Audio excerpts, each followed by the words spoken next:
هو ليه التوكيل ما بيوفرش قطع غيار العربية قبل ما بيعمل لها حفل الإطلاق بتاعها؟ مبدئيا كده لازم نبقى عارفين إن التوكيلات هي مؤسسة هادفة للربح، وعلشان يحقق الربح ده في شرطين مهمين جدا. الشرط الأول إنه بيستثمر، معنى إن هو بيحط جنيه فلازم يرجعوا له 2 جنيه. الشرط الثاني وهي سرعة دورة رأس المال، يعني بيحط الجنيه علشان يرجعوا له 2 جنيه في فترة زمنية معينة. فلنفترض مثلا إن توكيل نزل عربية جديدة وعايز يحقق مبيعات 200 عربية في الشهر، فبيكون همه ان هو يوفر لهم قطع الغيار اللي بتتغير بسرعه وما بتاخدش مكان في التخزين، زي السير وزي الطنابير وزي تيل الفرامل وزي البوجيهات. دي قطع استهلاكيه بتتغير بسرعه وما بتاخدش اماكن في التخزين. لكن على فرض ان هو حقق في اول شهر 200 عربيه مبيعات، عمره ما هيجيب 20 رادياتير ويحطهم عنده في المخزن، لان دي هتبقى بضاعه مركونه، واحتماليه ان هو يستعمل ال 20 رادياتير ضعيفه جدا، لان هو حرفيا محتاج 20 عربيه يعملوا حادثه. قيس الكلام ده على حاجه زي الاكسدام، واللي بيتقسم في بعض العربيات لوحده لاكتر من 15 قطعه. يا جدع ده انت لو بصيت لاي شبكه بتاعت اي عربيه هتلاقيها متقسمه 3 اجزاء مهما كانت حجم الشبكه، الكروم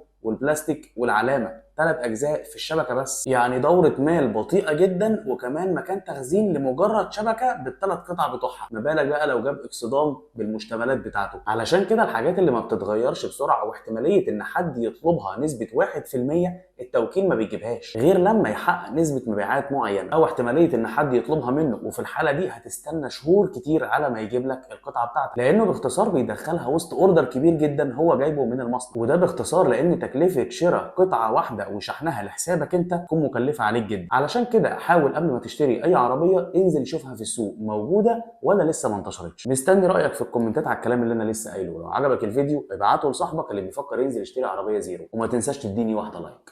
سلام.